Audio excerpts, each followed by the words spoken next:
Hello Facebook friends, tara samahan nyo kami mag-fishing tayo. Bale, ang gagawin natin is gagawa tayo ng fishing rod. Pangalawa, maghanap tayo ng pain, yung bulate. Ang next natin is maghanap tayo ng place kung saan tayo mamimingwit, yung child friendly, kasi may kasama tayong toddler. Pang-apat, dapat makahuli tayo ng isda. Pang-lima, lulutuin natin doon. Naghanap ako ng stick ng pamingwit.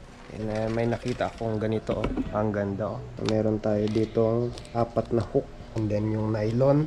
Bumili din ako nito para gagawa tayo ng classic na pabigat nito. Tapos ito na lang tsinelas na to ang gagawin nating float. Ito yung binili ko na kuan at papandayin natin. Gusto ko pa lang i-flex yung electric na martilyo ko. Ayan,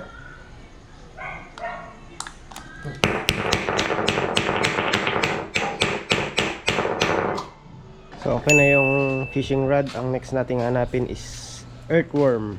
Dito tayo sa gubat at dito tayo maghahanap ng bulate. Meron dito pero ang lalaki naman masyado. Parang ahas naman, nakakatakot. Ito, pwede to. Hey, let's go, maghanap tayo ng magandang location kung saan pwede ang batang yan, oh, toddler friendly. Dala mo sa takting nga mabaniit. Ilalim ng rangtay. Sa ilalim daw ng rangtay. Maglalagay tayo ng kain. Ganito pala yung natin, yung pamingwit natin. Ito yung float nya, floating. Meron siyang bulitas and then dalawang hook at nilagyan ko na ng uod. So yun, try na natin.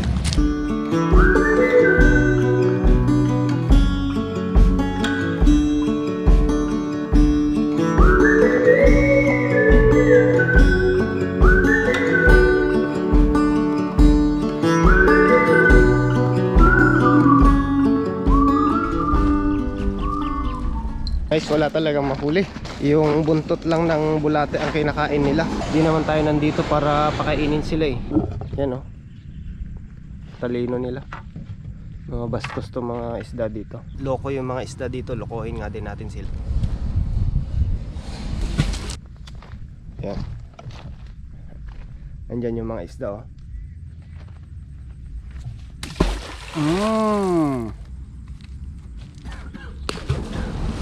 Uwi na tayo guys, wala talagang mahuli dito. Mga pabebe yung mga isda dito. Saka ayusin din natin itong pamingwit natin. Baka may problema din sa pamingwit natin. Subukan naman natin sa ibang spot bukas. Uwi tayong luhaan ngayon. Kakain na lang tayo dito sa malapit. May restaurant dito. Diyan lang yung ilog sa kabila nito. May playground pa kami dito mga bata-bata. Yeah!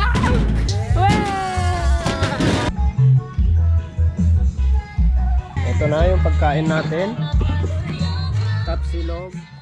Hello guys! Another day, another chance na mag-fishing ulit. Subukan natin sa ibang location kung makakahuli tayo. Dapat yung next location is child friendly pa din. Tingnan natin kung kayang-kaya ng ating sasakyan. Gawin nating 4x4 to.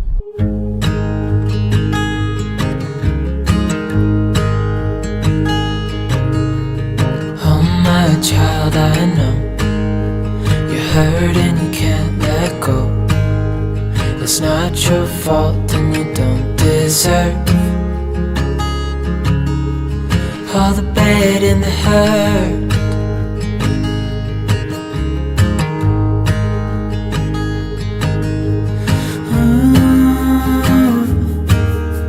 I know you tried so hard. Good day guys! Another day is another chance. Ngayon ay nandito tayo sa pangalawang location. Pangalawang araw na nating nag-hunt ng fish. At kailangan nating i-modify konti itong fishing natin kasi parang something wrong. Hindi ganito yung karaniwan naming ginagamit dati. Kaya modify ko. Ayusin ko lang saglit.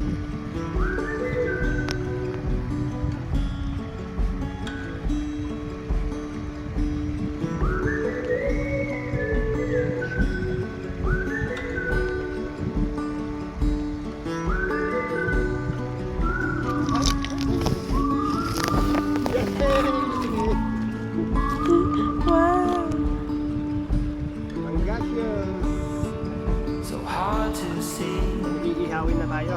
from the moment we arrived. Ang cute. Really young, Dalawa. you were one Ito who familiar na mga survived. isda sa akin. Tilapia saka yung bunong. Ang liit. Time's been bad. Ayan guys, mag-iihaw tayo ng isda at dito na natin iihawin o sa kung saan tayo namimingwit. Ganda dito. So tara, mag-ihaw tayo. And naka-ready na guys. Ipakita ko sa inyo kung paano siya naiihaw. Ayan po yung isda. And ayan po yung apoy. Yan. Tutungan natin. Yan. Antayin nating maluto. Tingnan natin si Mrs. ko anong reaction niya. Mi, gatungan mo nga yung iniihaw ko. Gatungan mo lang. Asan yung pain? Nandoon.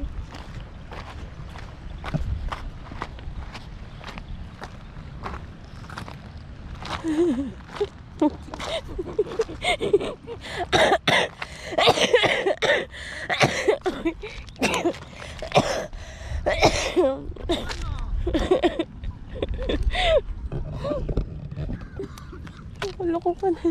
Don't give up, just hold on tight. It'll be alright.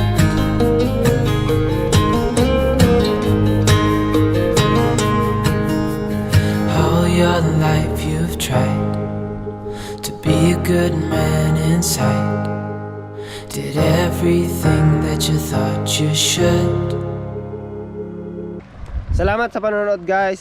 Consider din na mag-like, mag-follow or mag-share or mag-comment kayo kahit ano doon para may engagement. Kahit kunwari lang na comment, okay na yun. So maraming salamat.